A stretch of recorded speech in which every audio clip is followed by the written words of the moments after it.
Hi guys, welcome to Talk to Me Tuesday for Tuesday, July 4th, 2017. This is Jennifer.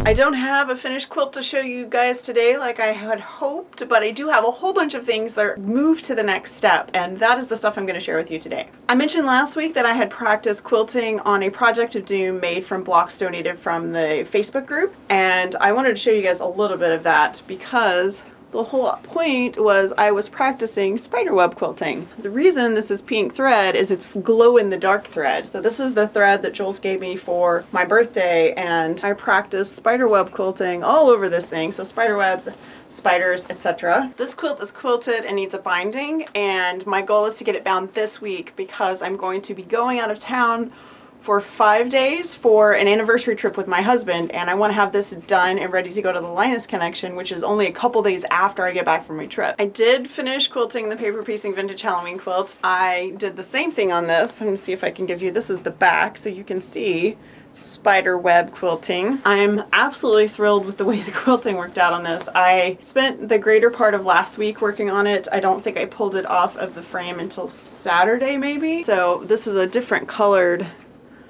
thread, but it is also glow in the dark. You can see spider webs and spiders, and they're all over this quilt. So this one's also quilted and needs a binding. I finished quilting the labyrinth quilt a couple of weeks ago, and I think I've already shown you guys a little sneak peek of that. So that is 3 quilts that need binding, and I also need to put labels on those. One of the things I did over the weekend was get my labels ready so that when I bind them I can catch 2 sides of the label in the binding so that I only have to hand stitch the other 2 sides. So this is my paper piecing vintage. This is the same label I shared with Amber and with Jewel from the Sew Hooked group. This was one of the prizes earlier this year. The labyrinth label I created specifically for myself, and this is my Labyrinth Goblin King quilt label. I don't know if you can see, I found a maze embroidery pattern online which I stitched in a neutral thread on the background, so there's actually like a little labyrinth behind the stitching. So these are the labels for those 2 quilts, so when I get those bound these labels will go on. And when I get them finally bound I will do a big outside post so that you can see the quilting and how it looks with everything finally finished. The primary reason I got those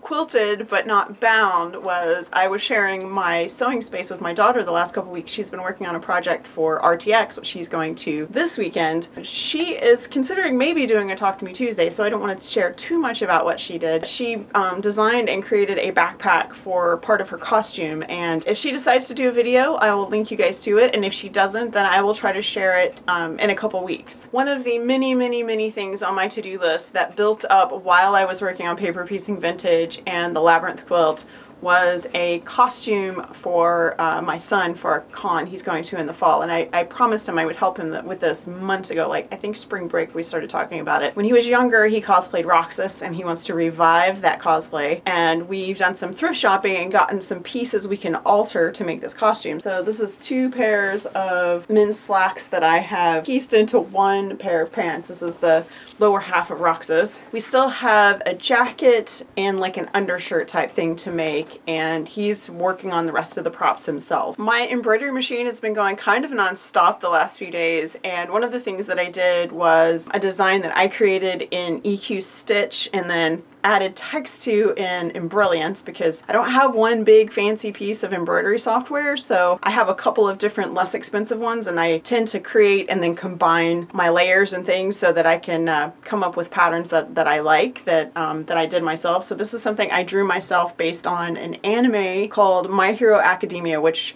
my kids are really into, and we've watched it as a family, and it's actually, I'm not a huge anime fan, but I've really enjoyed this one. So anyway, this is Plus Ultra, and this is the front of the hair of one of the main characters. It's kind of hard to explain unless you see it, so if you watch the show you'll probably get it, but this was my test stitch, and then I put this on t-shirts for both of my kids. I had a huge mail week last week, and I want to start with sharing with some of the extra things I received in the mail. Barb sent me this great Project of Doom orphan block, which will go in with the collection that I have so far. I have a few more left over from the last one that I've pieced, and that will probably be made into a quilt for Linus some point in the near future. I received paper piecing vintage signature block from our very own Susan, so thank you for that. And the reason it's been a big mail week is what you see over my shoulder here, all of these Broadway Lion King blocks were made by the Fandom and Stitches Facebook community. This is for a quilt that I'm going to put together, and I'm going to quilt and bind, and it's going to be gifted to a friend of our family's. And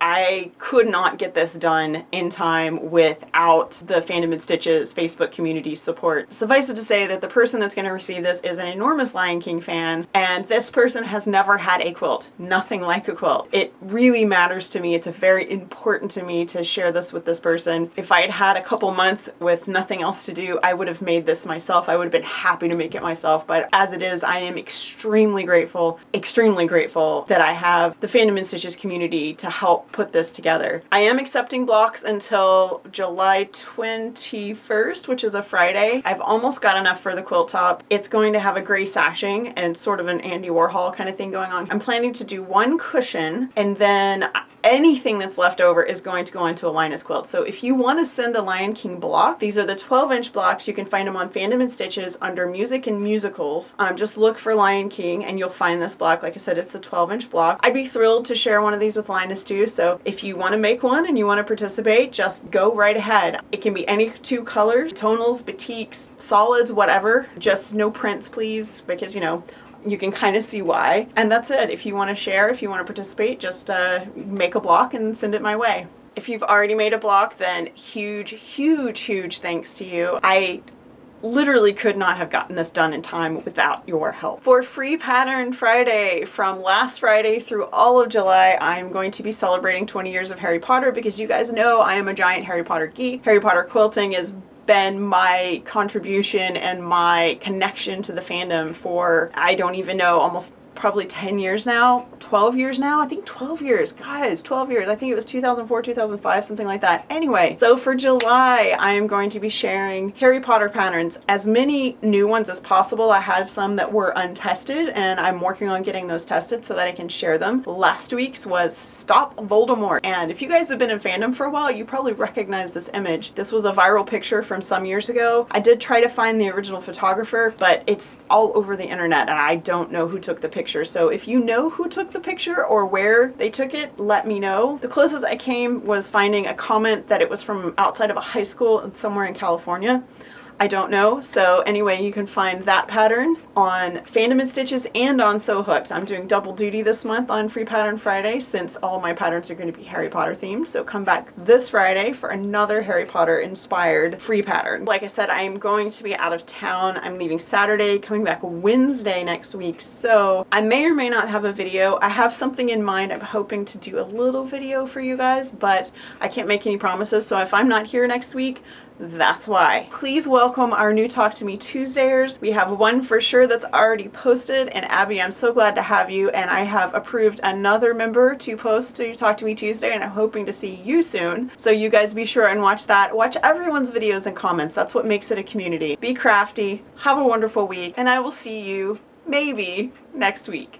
Bye. P.S. It is July. If you are participating in the Talk to Me Tuesday birthday card and fat quarter swap, you need to get your July birthday fat quarter swap in the mail.